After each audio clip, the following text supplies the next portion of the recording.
नमस्कार। रात के 8 बज चुके हैं और वक्त हो गया है हमारे खास बुलेटिन बांसवाड़ा पत्रिका का। आप देख रहे हैं बीबीसी राजस्थान और मैं हूं आपके साथ ईशा से। चलिए शुरुआत करते हैं आज की सबसे बड़ी खबरों से। डालते हैं एक नजर आज की सुर्खियों पर। कानेला गांव में दो भाइयों में घरेलू विवाद। छोटे भाई ने बड़े भाई के सिर पर कुल्हाड़ी मारी। बांसवाड़ा शहर में पैंथर का आतंक बरकरार। अब सर्किट हाउस के बाहर गेट पर घूमता दिखा पैंथर। 15 वर्षीय अविवाहित नाबालिग ने दिया बच्चे को जन्म। बांसवाड़ा जिले के सज्जनगढ़ थाना क्षेत्र का है मामला। राजस्थान आत्मनिर्भर सशक्ति अभियान के तहत हुआ आयोजन। गोपीनाथ का गढ़ा में महिलाओं, युवाओं और किसानों को प्रशिक्षण दिया। परमाणु बिजली घर को लेकर धरना मध्य रात्रि को हुआ समाप्त। प्रशासन ने कई मांगों पर जताई सहमति। विभिन्न खेलों में बच्चों ने दिखाया अपना दम। बीवीबी स्कूल में चल रही 69वीं जिला स्तरीय प्रतियोगिता। सनातन हिंदू एकता पदयात्रा के लिए किया जनसंपर्क। बागेश्वर धाम सरकार के सानिध्य में होगा आयोजन। दशा माता धाम में नवरात्रि महोत्सव। धार्मिक अनुष्ठानों के साथ हो रहे आयोजन। आराध्य शास्त्र भाऊ अर्जुन का जन्मोत्सव धूमधाम से मनाएगा कलाल समाज। विशाल रक्तदान शिविर, केशदान एवं कवि सम्मेलन होगा। वागड़ी के पुनरुत्थान को लेकर साहित्यकारों ने किया मंथन। पुनर्वास कॉलोनी सागवाड़ा में चौथी वागड़ी भाषा कार्यशाला संपन्न। मुख्यमंत्री भजनलाल शर्मा ने लिया तैयारियों का जायजा। नापला गांव में आयोजित होगा सभा का आयोजन। पालोदा स्कूल में जल मंदिर का उद्घाटन। भामाशाहों के सहयोग से बच्चों को पानी की समस्याएं हुई दूर। तो ये थी आज की खास सुर्खियां। अब खबरों को देखते हैं विस्तार से एक छोटे से ब्रेक के बाद। बने रहिए हमारे साथ।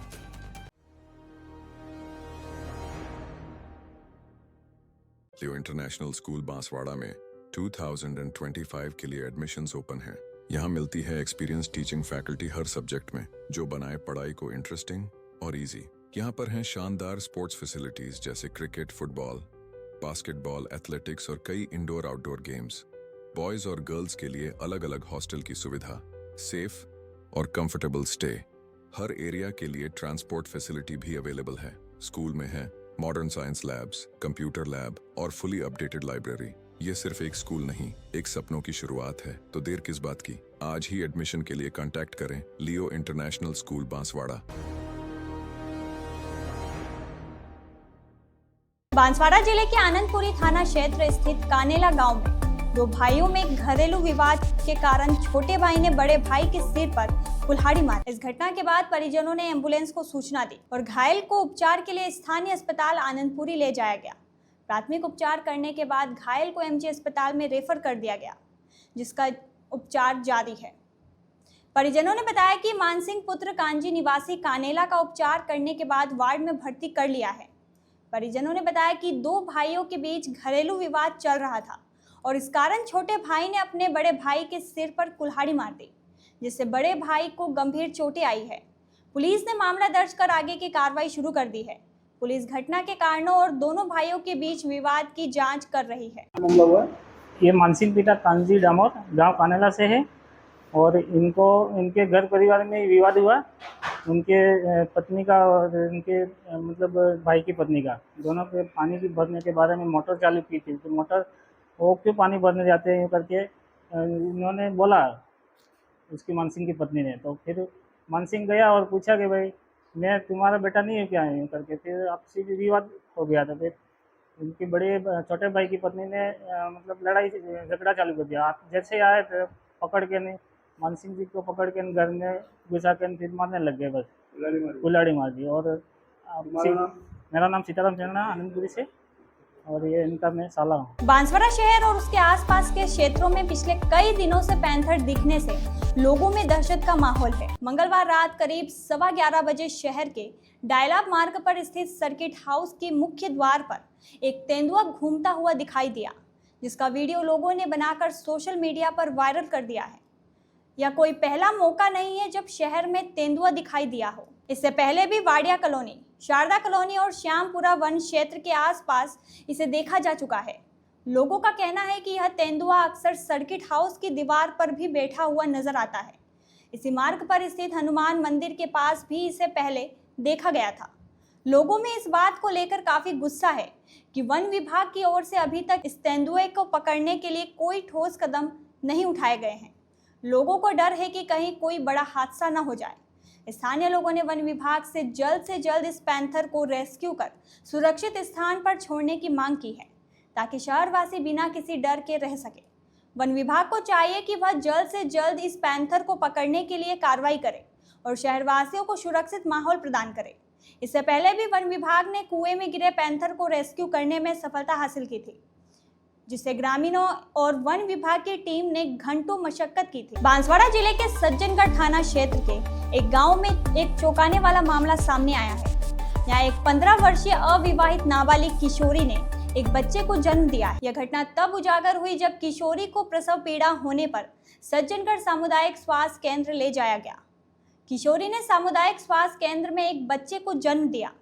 हालांकि बेहतर देखभाल के लिए उसे तुरंत मंगलवार रात 9 बजे बांसवाड़ा के महात्मा गांधी चिकित्सालय रेफर कर दिया गया, जहां फिलहाल बच्चा और जच्चा दोनों स्वस्थ है। पुलिस को इस मामले की जानकारी मिलने के बाद उन्होंने जांच शुरू कर दी है। हालांकि खबर लिखे जाने तक नाबालिग के परिवार की ओर से इस संबंध में कोई शिकायत दर्ज नहीं कराई गई है। पुलिस अब इस बात की तह तक जाने का प्रयास कर रही है कि आखिर नाबालिग के साथ क्या हुआ और इस घटना के पीछे कौन जिम्मेदार है। पुलिस की प्राथमिकता है कि वह इस मामले की जांच करे और दोषियों के खिलाफ कार्रवाई करे। पुलिस यह भी पता लगाने की कोशिश कर रही है कि किशोरी के साथ क्या हुआ और इस घटना के पीछे कौन जिम्मेदार है। एक अविवाहित नाबालिग बच्ची लगभग उम्र 15 वर्ष का करीब उसको लेकर के एम्बुलेंस के थ्रू लाए हैं और उसका प्रसव सज्जनगढ़ अस्पताल में ही हुआ है। जच्चा बच्चा दोनों स्वस्थ हैं। उन्हें यहाँ रेफ़र किया गया है, तो हमने अस्पताल में भर्ती किया है। वैसे भी स्थिति सामान्य है, जच्चा बच्चा दोनों स्वस्थ हैं और फिर भी अग्रिम कार्रवाई तो उन्होंने अस्पताल में एडमिट कर लिया है। तो बच्ची अविवाहित बता जाएगी जी, अभी उनके कथनानुसार यही दिख रहा है, प्रतीत हुआ है कि वो बच्ची अविवाहित है और उसकी उम्र भी लगभग 15 वर्ष के करीब बताई जाए। बांसवाड़ा जिले के गोपीनाथ का गड़ा गांव में राजस्थान आत्मनिर्भर सशक्ति अभियान के तहत एक विशेष कार्यक्रम का आयोजन किया गया। इस अभियान का उद्देश्य ग्रामीण महिलाओं, युवाओं और किसानों को आर्थिक, सामाजिक और व्यावसायिक रूप से सशक्त बनाना है, ताकि वे अपने उत्पादन और कौशल के माध्यम से स्थायी रूप से आत्मनिर्भर बन सके।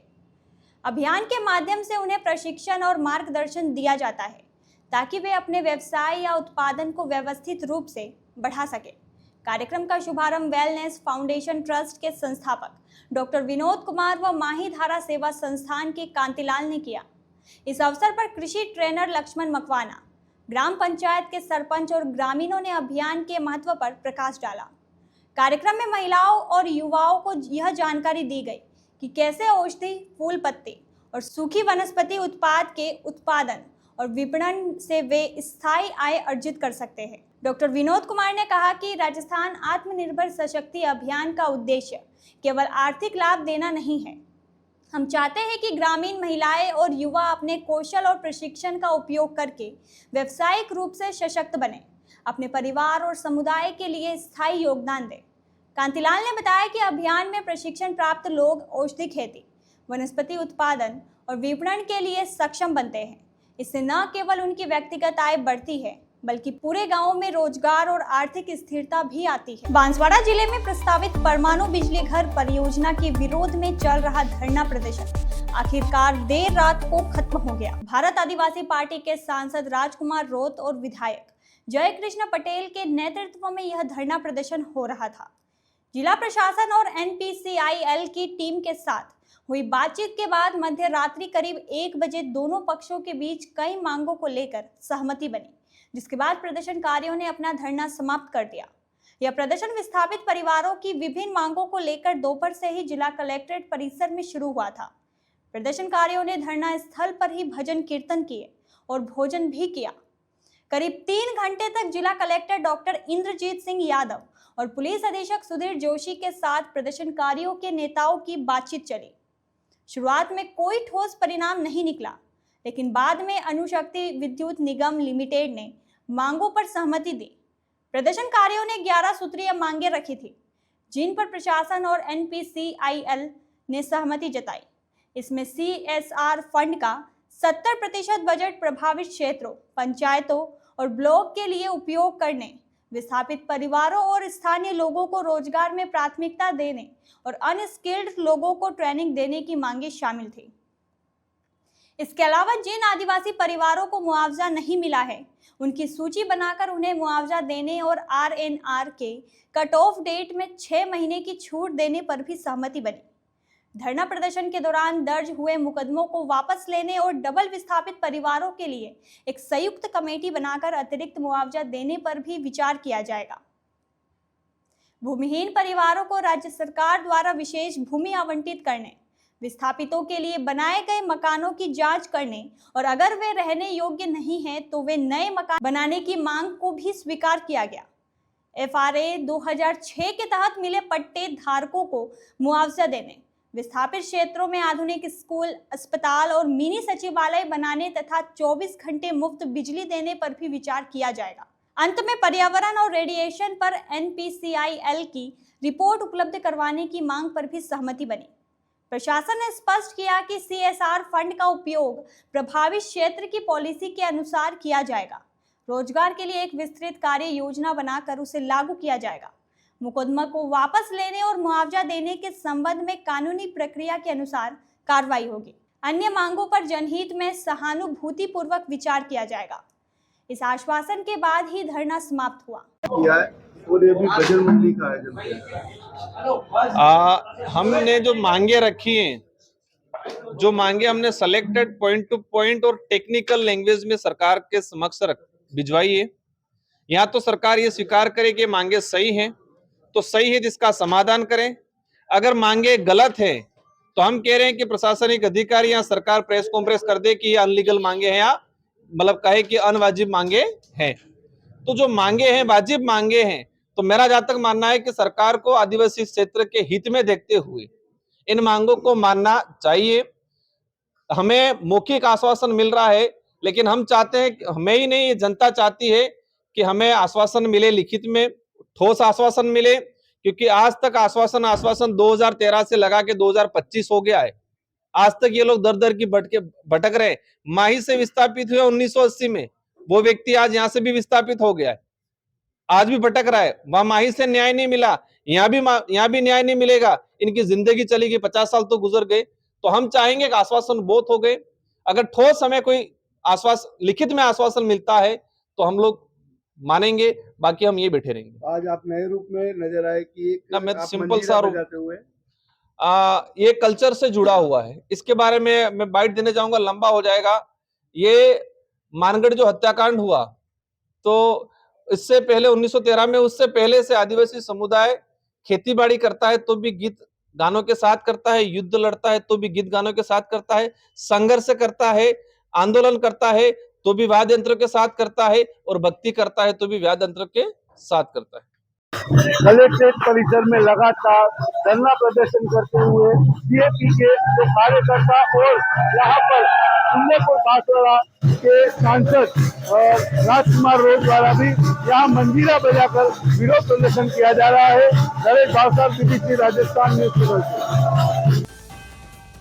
बांसवाड़ा पत्रिका में एक छोटा सा विराम, जल्द ही लौटते हैं कुछ और अहम खबरों के साथ। देखते रहिए BBC राजस्थान।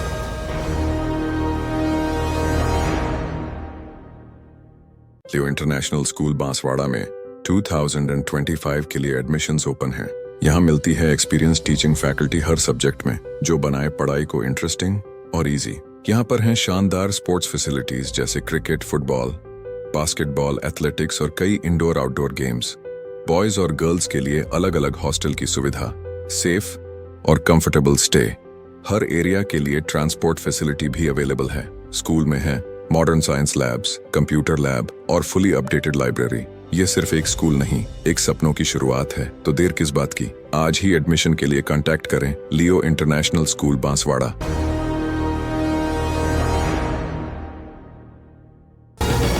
ब्रेक के बाद एक बार फिर आपका स्वागत है बांसवाड़ा पत्रिका में। बढ़ते हैं आगे की खबरों की ओर। बांसवाड़ा के Bharatiya Vidya Bhavan senior secondary school में बैडमिंटन, सपक टकराव और रोलर स्केटिंग टूर्नामेंट का शुभारंभ हुआ। इस अवसर पर जिला शिक्षा अधिकारी जयदीप पुरोहित ने कहा कि खेल को खेल की भावना से खेलना चाहिए और हार जीत को खेल का हिस्सा मानना चाहिए। उन्होंने छात्र छात्राओं को शपथ भी दिलाई। कार्यक्रम में मुख्य अतिथि महिपाल सिंह राव ने अपने बचपन की घटनाओं को याद करते हुए कहा कि संसाधनों के अभाव में भी खेलों का महत्व होता है और आज के समय में खेल के मैदान में आत्मविश्वास बढ़ाता है। ब्लॉक बांसवाड़ा के आरपी विनीत शुक्ला ने कहा कि खेल शरीर को सक्रिय, ऊर्जावान और चुस्त बनाते हैं, जिससे समग्र फिटनेस बढ़ता है। उद्योगपति विनोद अग्रवाल ने कहा कि नियमित खेल से हृदय रोग, स्ट्रोक और मधुमेह जैसी बीमारियों के जोखिम से बचा जा सकता है। संसाधन की निदेशक सरोज नगावत ने स्वागत भाषण में कहा कि खेल शारीरिक, मानसिक और सामाजिक विकास के लिए महत्वपूर्ण है, जो स्वास्थ्य में सुधार, तनाव कम करने, आत्मविश्वास बढ़ाने, टीम वर्क सिखाने और अनुशासन विकसित करने में मदद करता है। उन्होंने अतिथियों का उपरना ओढ़ाकर और पगड़ी पहनाकर स्वागत किया। इस अवसर पर संस्थान की बालिकाओं ने आकर्षित नृत्य प्रस्तुत किया। खांडू कॉलोनी की प्रधानाचार्य दीपिका व्यास ने अतिथियों को 4 दिवसीय टूर्नामेंट की जानकारी दी और बैडमिंटन, सपक टकराव और रोलर स्केटिंग की समयवार जानकारी दी। कार्यक्रम का संचालन अखिलेश जोशी ने किया और आभार शैलेंद्र जोशी ने माना। बागेश्वर धाम सरकार के शिष्य महंत परमेश्वर महाराज ने प्रतापगढ़ जिले के विभिन्न गांवों में सभाएं आयोजित कर सनातन हिंदू एकता पदयात्रा में शामिल होने के लिए अपील की। यह पदयात्रा 7 नवंबर से 16 नवंबर तक दिल्ली से वृंदावन तक आयोजित की जाएगी, जिसका उद्देश्य भारत माता को हिंदू राष्ट्र बनाना और गौ माता को राष्ट्र माता बनाना है। महंत परमेश्वर महाराज ने कहा कि यह पदयात्रा हिंदू राष्ट्र बनाने के लिए एकजुट होने का प्रयास है। गौ माता की रक्षा और सम्मान के लिए यह पदयात्रा महत्वपूर्ण है। उन्होंने जाति पाति को त्यागने और हिंदू हिंदू भाई भाई के नारे के साथ एकता की अपील की। महंत परमेश्वर महाराज ने रोकड़िया हनुमान मंदिर, झांसड़ी, खेरोट और अन्य गांवों में सभाएं आयोजित कर सनातन भक्तों से इस पदयात्रा में शामिल होने की अपील की। उन्होंने बताया कि राजस्थान के बांसवाड़ा, डूंगरपुर, उदयपुर, प्रतापगढ़, चित्तौड़गढ़ और अन्य जिलों से भी भक्त इस पदयात्रा में शामिल होंगे। इस पदयात्रा में शामिल होने वाले प्रमुख लोगों में अर्पित शर्मा प्रतापगढ़, पुष्कर कुमावत खेरोट, यशवंत पाटीदार खेरोट, धर्मनारायण सोनी प्रतापगढ़, मुरली मनोहर लड्ढा, सीताराम मीणा आदि शामिल। बांसवाड़ा के अगरपुरा दशा माता धाम पर शारदीय नवरात्रि महोत्सव धूमधाम से मनाया जा रहा है। धाम प्रवक्ता रौनक पुरोहित ने बताया कि 9 दिवसीय इस महोत्सव में विविध धार्मिक अनुष्ठान किए जा रहे हैं। पंडित जुगल किशोर भट्ट और रोशन पाठक के आचार्यत्व में देवी प्रतिमा का पंचगव्य स्नान और श्री गणपति, भैरव, शिव शक्ति, नवग्रह व षोडशोपचार पूजन हो रहा है। अभिजीत मुहूर्त में घट स्थापना के साथ अखंड ज्योत और मंगल जवारे स्थापित किए गए। धाम गादीपति राजूबेन प्रजापत 9 दिनों तक चौकी और दशहरे को विशेष गद्दी आशीर्वाद देंगे। नित्य कन्या पूजन और भोग के आयोजन भी हो रहे हैं। नवरात्रि के दौरान बैठक गरबा का आयोजन किया जा रहा है। कार्यक्रम को सफल बनाने के लिए धाम के सदस्य नानूलाल पंचाल, महेश भावसार, कृष्णा भावसार, विनीत आचार्य, महेश पंचाल, अजय पंचाल आदि विभिन्न व्यवस्थाओं को संभाल रहे। सर्ववर्गीय कलाल समाज जिला बांसवाड़ा, डूंगरपुर, प्रतापगढ़ द्वारा हर वर्ष की भांति इस वर्ष भी कुल देवता भगवान सहस्त्रबाहु अर्जुन का जन्मोत्सव दीपावली के बाद कार्तिक शुक्ल सप्तमी 29 अक्टूबर बुधवार को धूमधाम से मनाया जाएगा। इसके तहत सहस्त्रबाहु मंदिर परिसर आसन में कई आयोजन होंगे। इसको लेकर एक बैठक का आयोजन मंदिर परिसर में किया गया। बैठक का शुभारंभ भगवान सहस्त्रबाहु के जय घोष के साथ एवं स्वर्गीय गुरुदेव गोकुल महाराज के पादुका पूजन व गुरु माता कमलाबा एवं मुकेश महाराज के सानिध्य में किया गया। मंदिर कमेटी के महासचिव रजनीश आसन ने बताया कि जन्मोत्सव के उपलक्ष्य में विशाल रक्तदान एवं केशदान शिविर के साथ ही रात्रि में विशाल कवि सम्मेलन का आयोजन किया जाएगा। जन्मोत्सव के दिन प्रातः 10 बजे नारसिंह माता मंदिर भीमपुर से वाहन रैली निकाली जाएगी। बैठक में अखिल भारतीय कलवार कलाल कलार महासभा दिल्ली द्वारा राष्ट्रीय स्तर पर सम्मानित किए गए व्यक्तियों का सम्मान किया गया। बैठक में महेश नरवाले, दीपेश डडूका, हिमांशु देवदा, राहुल भीमपुर सहित अन्य समाज बंधु उपस्थित है। बैठक का संचालन महेश कलाल ने किया और आभार रजनीश आसन ने व्यक्त की। पुनर्वास कॉलोनी सागवाड़ा में वागड़ी भाषा पर चौथी कार्यशाला का आयोजन किया गया। इस कार्यशाला का मुख्य उद्देश्य वागड़ी भाषा को आने वाली पीढ़ियों के लिए पठनीय बनाना और इसकी अस्मिता और धरातलीय सौंदर्य की रक्षा करना है। वागड़ी भाषा को पठनीय बनाने और इसकी अस्मिता की रक्षा करने के लिए क्रियाओं और विभक्तियों पर चर्चा और सर्वमान्य वागड़ी शब्दों का प्रयोग कैसे करें। कार्यशाला में 4 सत्र आयोजित किए गए, जिसमें वागड़ी भाषा के विभिन्न पहलुओं पर चर्चा की गई। वरिष्ठ साहित्यकार उपेंद्र अनु ने वागड़ी भाषा में क्रियाओं और विभक्तियों के प्रयोग पर चर्चा की और वरिष्ठ साहित्यकार दिनेश पंचाल ने वागड़ी भाषा के सौंदर्य और अस्मिता पर जोर दिया। इतिहासकार घनश्याम सिंह प्यासा, बांसवाड़ा और साहित्यकार भविष्य ऋषभ देव ने भाषा विज्ञान और शब्दकोश निर्माण के बारे में जानकारी दी। इस अवसर पर वरिष्ठ साहित्यकार भोगीलाल पाटीदार, हर्षिल पाटीदार, मयंक मीत, हरीश चंद्र सिंह गनोड़ा, छत्रपाल शिवाजी, सुनील पंड्या, रमेश चंद्र चौबीसा आदि उपस्थित रहे। कार्यशाला के आयोजन में सहयोग के लिए भामाशाह राधेश्याम पाटीदार का आभार व्यक्त किया गया। कार्यशाला का संचालन वागड़ी भाषा कार्यशाला संयोजक दिनेश प्रजापति ने किया और प्रदीप सिंह चौहान ने आभार व्यक्त किया। प्रधानमंत्री नरेंद्र मोदी गुरुवार को बांसवाड़ा के छोटी सरवन स्थित नापला गांव में 2800 मेगावाट के परमाणु बिजली घर की आधारशिला रखेंगे। इस परियोजना की कुल लागत 45,000 करोड़ रुपए है। इसके अलावा पीएम मोदी अन्य विकास परियोजना का शिलान्यास और लोकार्पण भी करेंगे। कार्यक्रम के दौरान एक विशाल जनसभा का भी आयोजन किया जाएगा। प्रधानमंत्री के दौरे से पहले मुख्यमंत्री भजनलाल शर्मा बुधवार को तैयारियों का जायजा लेने के लिए बांसवाड़ा पहुंचे। उन्होंने कार्यक्रम स्थल, जिसमें जनसभा और शिलान्यास स्थल दोनों शामिल है, का निरीक्षण किया। मुख्यमंत्री ने अधिकारियों को समय पर सभी आवश्यक तैयारियों को पूरा करने के निर्देश दिए। इस दौरान मुख्यमंत्री के साथ भारतीय जनता पार्टी के प्रदेश अध्यक्ष मदन राठौड़, वरिष्ठ नेता राजेंद्र सिंह राठौड़ और गढ़ी विधायक कैलाश मीणा भी मौजूद थे। जिला कलेक्टर डॉक्टर इंद्रजीत सिंह यादव और पुलिस अधीक्षक सुधीर जोशी सहित अन्य अधिकारियों और भाजपा जिला अध्यक्ष पुंजीलाल गायरी ने भी मुख्यमंत्री का स्वागत किया। मुख्यमंत्री भजनलाल शर्मा का मां त्रिपुरा सुंदरी मंदिर में पूजा अर्चना करने का भी कार्यक्रम है। इससे पहले भी मुख्यमंत्री ने 4 दिन पहले आयोजन स्थल का निरीक्षण किया था। बांसवाड़ा पत्रिका में एक छोटा सा विराम। जल्द ही लौटते हैं कुछ और अहम खबरों के साथ। देखते रहिए BBC राजस्थान।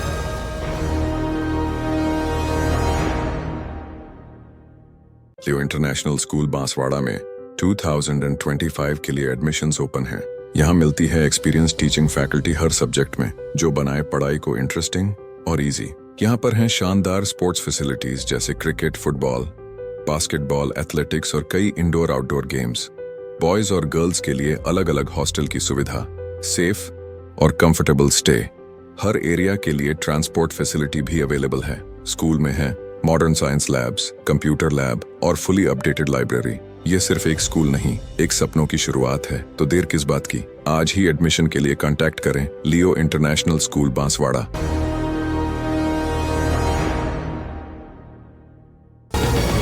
ब्रेक के बाद एक बार फिर आपका स्वागत है बांसवाड़ा पत्रिका में।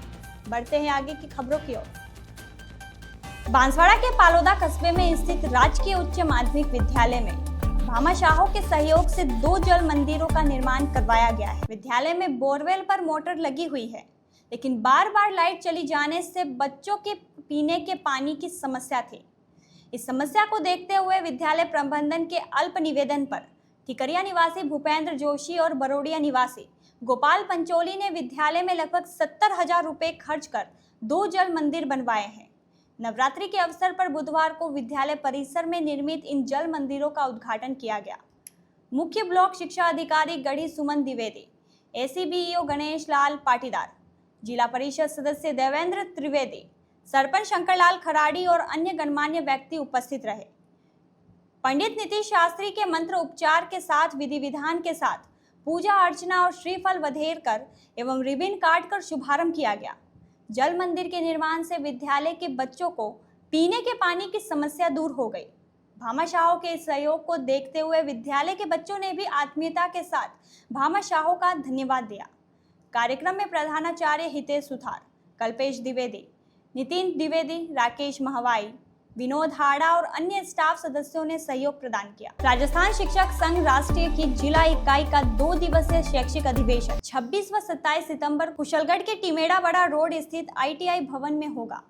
संगठन के जिला मंत्री जयदीप पाटीदार ने बताया कि अधिवेशन में शिक्षा व्यवस्था, शिक्षकों की समस्याओं, शैक्षिक गुणवत्ता सुधार और विद्यार्थियों के हित जैसे मुद्दों पर केंद्रित रहेगा।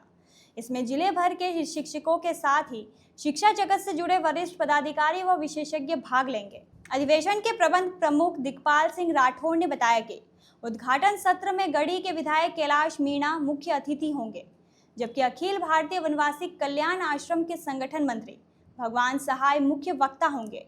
कार्यक्रम की अध्यक्षता शिक्षक संघ के प्रदेश अध्यक्ष रमेश पुष्करना करेंगे। साथ ही कई जनप्रतिनिधि विशिष्ट अतिथि के रूप में मौजूद रहेंगे। इसके साथ ही विभिन्न सत्रों में अतिथियों और वक्ताओं द्वारा अधिवेशन के उद्देश्य पर विचार विमर्श किया जाएगा। इस आयोजन में लगभग 2500 शिक्षकों के शामिल होने की संभावना है। आयोजन की तैयारियों को लेकर संभाग संगठन मंत्री दिलीप पाठक, संभाग मीडिया प्रभारी आशीष उपाध्याय, जिला संगठन मंत्री रमेश चंद्र पाटीदार, जोधा सिंह गवारिया सहित बड़ी संख्या में पदाधिकारी कार्यकर्ता की टीम लगी हुई है। जिला अध्यक्ष दिनेश मैडा ने बताया कि अधिवेशन में विभिन्न मुद्दों पर मंथन के बाद कई सकारात्मक परिणाम सामने आएंगे। तो ये थी आज की बड़ी खबरें। ऐसे ही सटीक और तेज खबरों के लिए देखते रहिए रोजाना रात 8 बजे बांसवाड़ा पत्रिका। अगर आप भी अपने क्षेत्र, संस्था, समाज या संगठन की खबरें हमारे साथ साझा करना चाहते हैं तो हमसे संपर्क करें 9414102499 पर। और प्रदेश की हर ताजा जानकारी के लिए सब्सक्राइब करें हमारे इंस्टाग्राम और यूट्यूब चैनल BBC राजस्थान।